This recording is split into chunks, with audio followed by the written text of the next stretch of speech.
Assalamualaikum warahmatullahi wabarakatuh. Alhamdulillah, puji dan syukur atas kehadirat Allah Subhanahu wa Ta'ala yang telah memberikan rahmat dan hidayahnya.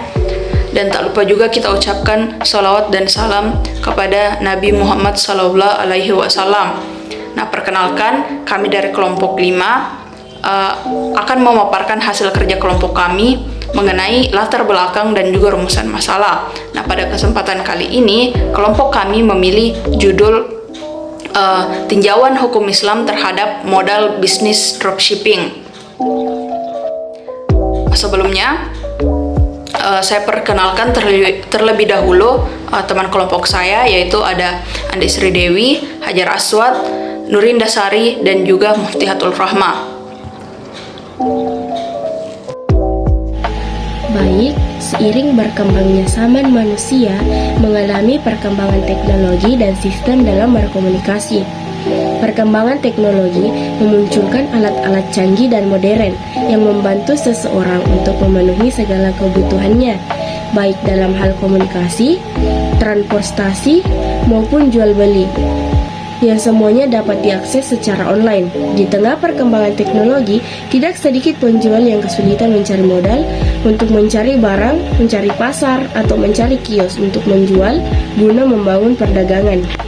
Namun, saat ini dengan berkembangnya teknologi dalam berkomunikasi, semua itu tidak perlu dilakukan lagi, karena banyak sekali pebisnis yang dapat menjalankan bisnisnya hanya dengan gadget. Tidak perlu mencari pasar atau berdagang.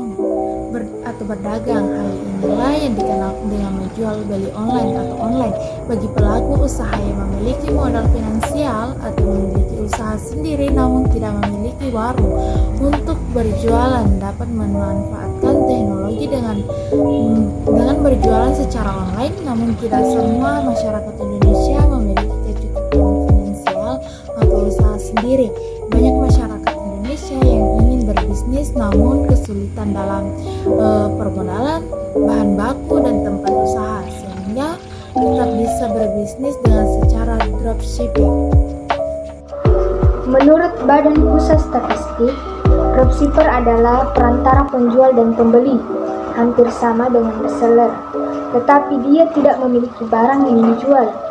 Jadi, tugasnya hanya mencari konsumen, kemudian melaporkan pesanan ke pemasok. Setelah itu, supplier akan mengirimkannya ke konsumen, dan dropshipper mendapat komisi. Penjual hanya memiliki gadget dan jaringan internet sebagai modal mereka. Kemudian, dengan menampilkan gambar produk di toko online miliknya, setelah melakukan hubungan kerjasama dengan pemilik barang atau supplier, tanpa memiliki barang terlebih dahulu. Jika penjual mendapat pesanan barang dari pembeli, penjual meminta pembeli untuk membayarnya terlebih dahulu dengan mentransferkannya ke rekeningnya. Kemudian penjual akan meneruskannya kepada pemasok atau produsen untuk mengirimkan pesanan tersebut kepada pembeli atau nama penjual. Dari transaksi dropshipping menunjukkan bahwa penjual bukanlah pemilik barang, sehingga hal ini menimbulkan berbagai perdebatan. Dari satu sisi, dropshipping dianggap mengikuti ajaran Islam, namun di sisi lain, hal ini dianggap tidak mengikuti ajaran Islam. Karena dalam transaksi jual beli tersebut harus dimiliki oleh penjual atau hadir pada saat transaksi. Argumen-argumen tersebut perlu diluruskan agar ada kejelasan akad yang digunakan dalam sistem bisnis ini, karena bisnis merupakan sebuah bentuk kegiatan terpenting dalam bidang muamalah. Implikasinya manusia harus mengetahui cara kerjanya dan proses, baik dari segi implementasi hingga segi moral.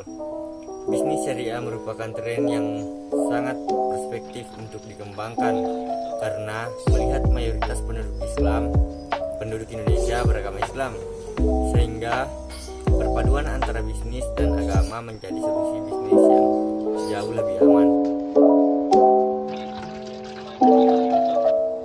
Nah, dari semua pembahasan di atas, tibalah kita di rumusan masalah. Akhirnya timbul suatu pertanyaan mengenai bagaimana konsep bisnis dropshipping ini, dan bagaimana tinjauan hukum Islamnya. Saya rasa sekian pemaparan hasil kerja kelompok kami mengenai tinjauan hukum Islam terhadap model bisnis dropshipping. Lebih dan kurangnya mohon dimaafkan. Wabillahi taufiq wal hidayah. Wassalamualaikum warahmatullahi wabarakatuh.